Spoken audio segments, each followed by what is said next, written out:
বিসমিল্লাহির রহমানির রহিম। আসসালামু আলাইকুম। আজকে আমরা শিখব হচ্ছে নাউন চেনার আরও কিছু উপায়, যেগুলো গতদিন আমরা সাফিক্সের মাধ্যমে কীভাবে নাউন চেনা যায়। তো আজকে আমরা আরেকটু অ্যাডভান্স লেভেলে যাব, যেটা নাউন চেনার কিছু উপায়। তো প্রথম যে রুলসটা আছে সেটা হচ্ছে, প্রথমেই আমরা এটা দেখব নাউন চেনা যায়। এক নম্বর হচ্ছে ডিটারমিনারের পরে সবসময় নাউন ব্যবহৃত হয়। ডিটারমিনার এর পরে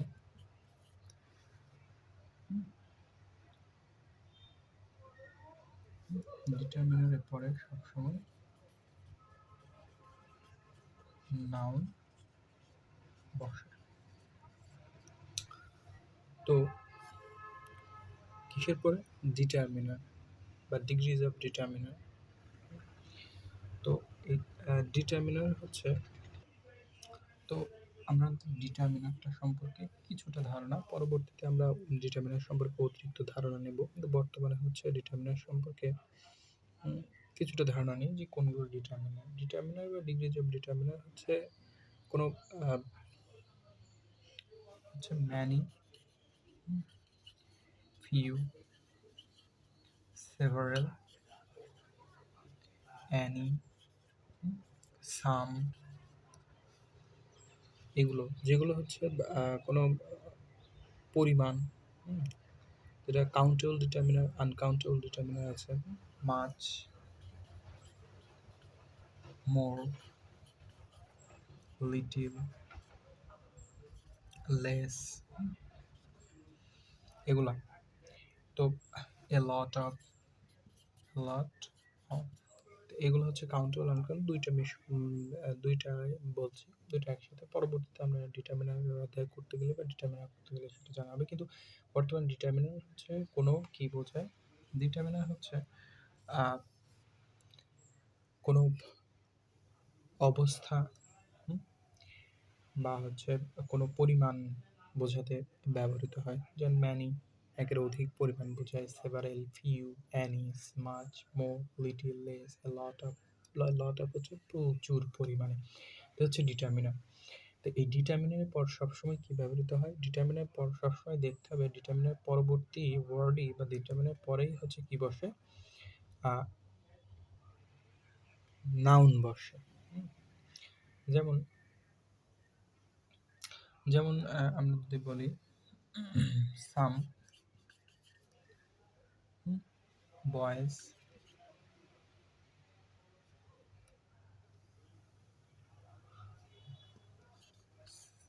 যেমন আমরা বলি some boys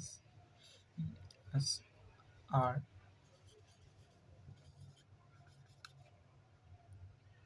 coming, some boys are coming.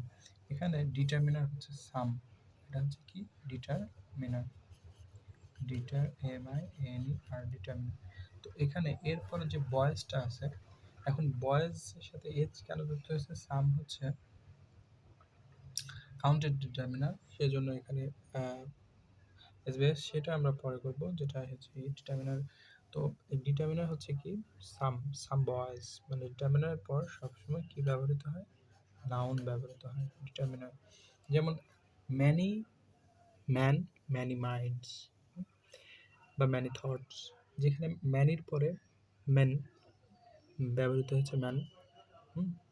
তো ম্যানি ম্যান, ম্যানি থট। তো এখানে হচ্ছে ম্যানির পরে যেটা ব্যবহৃত হয়েছে সেটা হচ্ছে কি? সেটা ডিটারমিনার, ম্যান। তো এইভাবে আরও কিছু ডিটারমিনার আর পরে ডিটারমিনার পর সবসময় যেমন যেমন যেমন I don't have a lot of কি মানি, নাকি don't have a lot of money. তো এখানে লট অফ এরপর মানি যেটা বসছে সেইটা কি? I don't have a lot of money. তো এই লট অফটা হচ্ছে ডিটারমিনার, লট অফটা কি? ডিটারমিনার। আর মানিটা হচ্ছে এখানে কি? নাউন। তো ডিটারমিনারের পরে সবসময় কি বসে? নাউন ব্যবহৃত হয়। ডিটারমিনারের পরে সবসময় বসে নাউন ব্যবহৃত হয়। নেক্সট হচ্ছে যেটা, সেটা হচ্ছে অ্যাজেক্টিভ। অ্যাজেক্টিভের আগে যদি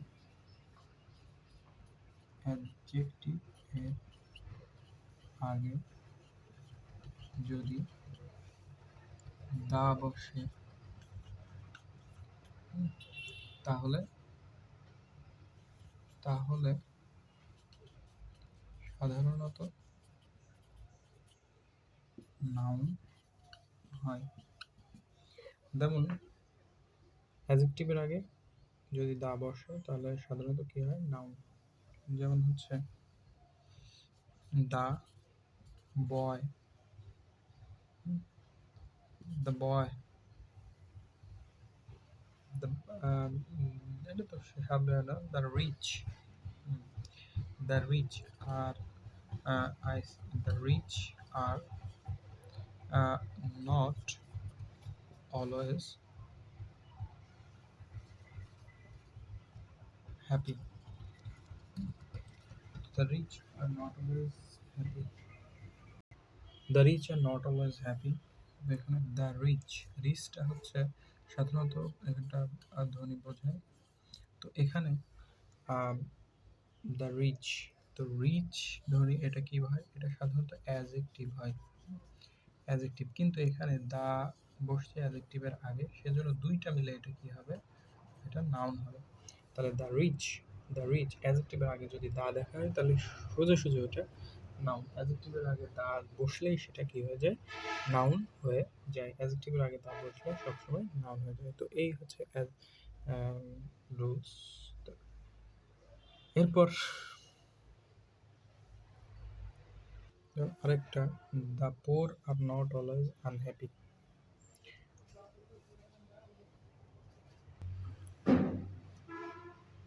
দ্য পোর, পোর যেটা হচ্ছে এখানে অ্যাজেক্টিভ, যেটা দরিদ্র, দরিদ্র বোঝায়, দরিদ্র। তো পোর, দা পোর, তাহলে এটা মূলত অ্যাজেক্টিভের আগে দা বসছে, তাহলে এটা হচ্ছে কি হবে? Noun. The poor, the rich, the poor, the rich, এটা প্লুরাল কমন নাউন বোঝায়। তো এর আগে বসে plural common noun, plural common noun সাধারণ সমষ্টিকে বোঝানো হয়েছে, সেজন্য এটা কি হবে? Plural common noun. The poor, the rich, এগুলা অ্যাডজেক্টিভের আগে দা বসছে এর মাধ্যমে। তো নেক্সট হচ্ছে জ্রান্ড, যেটা জ্রান্ড আমরা পরবর্তীতে জ্রান্ড অধ্যায়ে জ্রান্ড সম্পর্কে খুবই বিস্তর আলোচনা হবে, কিন্তু এখন জ্রান্ড সম্পর্কে কাঠনিককে একটু ধারণা, কারণ জ্রান্ড হচ্ছে নাউন হিসেবেও ব্যবহার হয় সেজন্য। তো জ্রান্ড যেহেতু নাউন বা ভার্ব উভয় কাজে ব্যবহার হয়, তো সেজন্য আমরা এখানে জ্রান্ড করে জি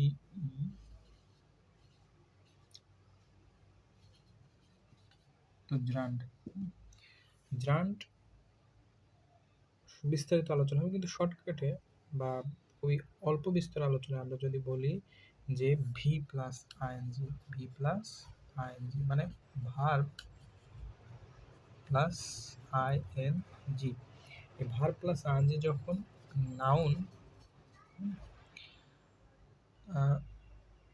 প্লাস ভার্ব হিসাবে কাজ করবে, নাউন প্লাস ভার্ব বাক্যে নাউন প্লাস ভার্ব হিসেবে কাজ করবে, তখন সেটাকে আমরা কি বলবো? জ্রান্ড বলবো।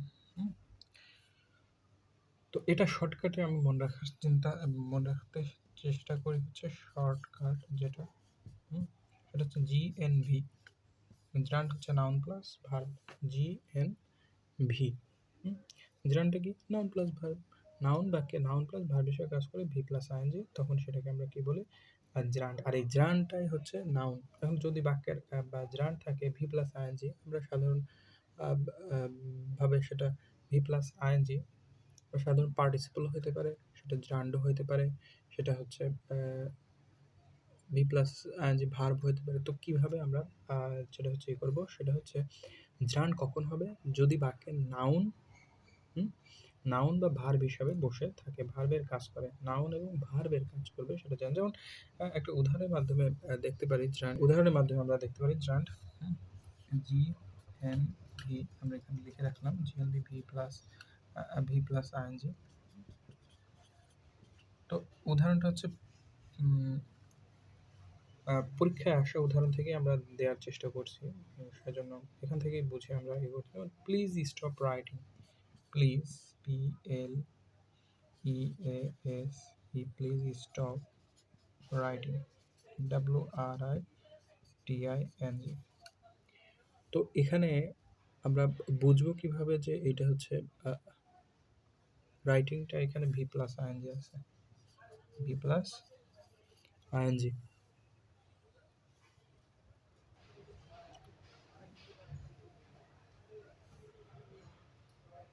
তো এখানে রাইটিং এর এখানে আছে কি ভি প্লাস আইএনজি।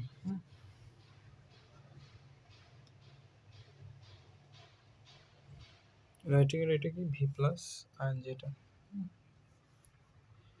তো এই যে রাইটিং ভি প্লাস আইএনজি, তো এই ভি প্লাস আইএনজি যে এইটা কি নাউন, ভার্ব, না গ্রান্ট, না পার্টিসিপল, না ভার্বাল অ্যাডজেক্টিভ, কিভাবে আমরা বুঝবো? তো বোঝার মেনই হচ্ছে যদি ভি প্লাস আইএনজি আমরা যখনই দেখব, এটা যখনই ভার্ব হবে তার আগে এখানে সাহায্যকারী কিছু ভার্ব থাকা বাঞ্ছনীয়, বেশিরভাগ ক্ষেত্রে কিছু সাহায্যকারী বাঞ্ছনীয়, যেমন ইজ, ওয়াজ, এগুলা থাকার কিন্তু সেখানে কি, কিন্তু এখানে কিন্তু নাই, সেটা সাহায্যকারী ভার্ব এখানে আছে নাই, তো এটা ভার্ব কোনো মতেই হওয়া সম্ভব না। আরেকটা জিনিস আমরা দেখবো যে এখানে কি প্লিজ স্টপ, স্টপটা মানে থামা, এটা নিজেই ভার্ব। তো একবার স্টপ, তো এর স্টপ, তো এই স্টপ নিজেই ভার্ব আছে, বাক্যে আবার ভার্ব হচ্ছে কেন ব্যবহার হবে বা হইতে গেলেও আপনার এখানে সাহায্যকারী ভার্ব তো আর স্টপ নয়, তো এটা তাহলে ভার্ব নয় গেল। তো স্টপ রাইটিং, তো এখানে বাক্যের অবজেক্ট হিসাবে নাউন বসে, মিলে গেল, বাক্যের অবজেক্ট হিসাবে নাউন বসে, এটা বাক্যের অবজেক্ট হিসাবে বসছে, এবং V plus ING, V plus ING এটা কিন্তু মডিফাই করছে না ওকে, প্লিজ স্টপ রাইটিং, এখানে ভি প্লাস আইএনজি যেটা হচ্ছে নাউন হিসেবে বসছে, এখানে ভি প্লাস আইএনজি এখানে কি হিসেবে বসছে? নাউন।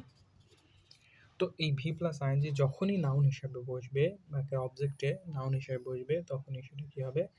গ্রান্ট হবে। তাহলে এইটা মূলত গ্রান্ট। তো এখন বুঝতে না পারলে আমরা গ্রান্টের অধ্যায় খুব সুন্দরভাবে রুলস করায় বুঝায় দিতে পারবো, এবং সেটা প্র্যাকটিস করলেই গ্রান্ট এবং পার্টিসিপল, ভার্বাল অ্যাডজেক্টিভ এবং গ্রান্ট, পার্টিসিপল, ভার্বাল অ্যাডজেক্টিভ এবং ভার্বের যে ডিফারেন্স আছে সে সম্পর্কে জানা যাবে। তো এই হচ্ছে